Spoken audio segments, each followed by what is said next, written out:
మహమ్మారులు ప్రబలలేదు. ప్రకృతి విపత్తులు ముంచెత్తలేదు. ఆర్థిక సంక్షోభం లాంటివి తలెత్తలేదు. సంక్షేమ పథకాలు ఇచ్చింది కూడా లేదు. కానీ రాష్ట్ర ఆర్థిక వ్యవస్థ తిరోగమనంలో ఉంది. రాబడులు పడిపోతున్నాయి. సంపద పెంచేస్తా అంటూ అధికారంలోకి వచ్చిన చంద్రబాబు ఆ పని చేయలేకపోగా ఉన్న సంపదను ఆవిరి చేస్తున్నారు. ఈ మేరకు కాగ్ సంచలన నివేదిక బయటపెట్టింది. ముఖ్యమంత్రి చంద్రబాబు సారథ్యంలోని కూటమి ప్రభుత్వ పాలనలో రాష్ట్ర ఆదాయం తిరోగమనంలో ఉందని కాగ్ గణాంకాలు వెల్లడించాయి. ఓ పక్క రెవెన్యూ రాబడి తగ్గుతూ ఇంకో పక్క రాష్ట్ర అప్పులు భారీగా పెరుగుతున్నట్టు తేలింది. 2024-25 ఆర్థిక సంవత్సరం బడ్జెట్ రాబడులు వ్యయాల లెక్కలను కాగ్ వెల్లడించింది. వీటిని గమనిస్తే సంపద సృష్టించడం దేవుడెరుగు. అస్తవ్యస్త పాలనతో ఉన్న సంపదను కూడా ఆవిరి చేసేస్తూ ఉన్నారని స్పష్టమవుతుంది. అయితే ఇందుకు ప్రధాన కారణం కక్ష సాధింపులు, రెడ్ బుక్ వేధింపులపైనే దృష్టి పెట్టి పాలనను గాలికి వదిలివేయడమేనని తెలుస్తోంది. సహజంగా ఎలాంటి సంక్షోభాలు లేకుంటే అంతకుముందు ఆర్థిక సంవత్సరంలో వచ్చిన రాబడులకు మించిన ఆదాయం వస్తుంది. కానీ రాష్ట్రంలో 2023-24లో వచ్చిన ఆదాయం 2024-25లో రాకపోగా 5,520 కోట్లు తగ్గినట్లు కాగ్ గణాంకాలు పేర్కొంటున్నాయి.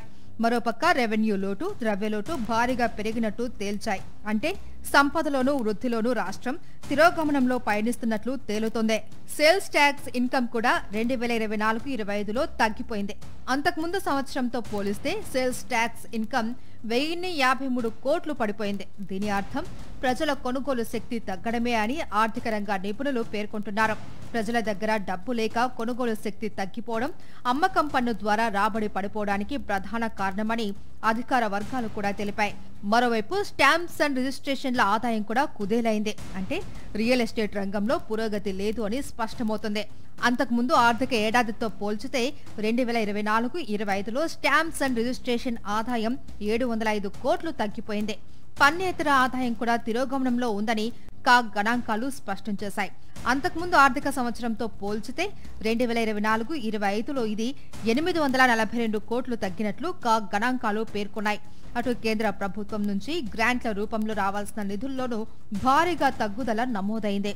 2023-24తో పోల్చితే 2024-25లో గ్రాంట్లు 14,563 కోట్లు తగ్గిపోయాయి. బడ్జెట్ అంచనాలను మించి అప్పులు చేసిన మూలధన వ్యయం అంతంత మాత్రంగానే ఉందని కాగ్ గణాంకాలు పేర్కొన్నాయి. తెచ్చిన అప్పును ఆస్తుల కల్పన కోసం మూలధన వ్యయంపై పెట్టాలి అని ఇటీవల చంద్రబాబు విలేకరుల సమావేశంలో నీతి వ్యాఖ్యలు పలికారు. అయితే 2023-24తో పోల్చితే 2024-25లో మూలధన వ్యయం 4,413 కోట్లు తగ్గిపోయింది. విద్య, వైద్యం, పౌష్టిక ఆహారం, సంక్షేమానికి సంబంధించి సామాజిక రంగ వ్యయం కూడా అంతకుముందు ఆర్థిక సంవత్సరంతో పోల్చితే 2024-25లో 4,696 కోట్లు తగ్గినట్లు కాగ్ స్పష్టం చేసింది. రెవెన్యూ లోటు, ద్రవ్యలోటు భారీగా పెరిగినట్లు కాగ్ తేల్చింది. కాగ్ గణాంకాలను చూస్తే 2023-24 కన్నా 2024-25లో రాష్ట్ర రెవెన్యూ రాబడులు తగ్గిపోయినట్లు తేలుతోంది. అయితే ఇదంతా కేవలం అప్పులు ఎక్కువగా చేయడానికే తప్ప రాష్ట్ర సంపద సృష్టికి కాదు అని స్పష్టమవుతుందని అధికార వర్గాలు పేర్కొంటున్నాయి.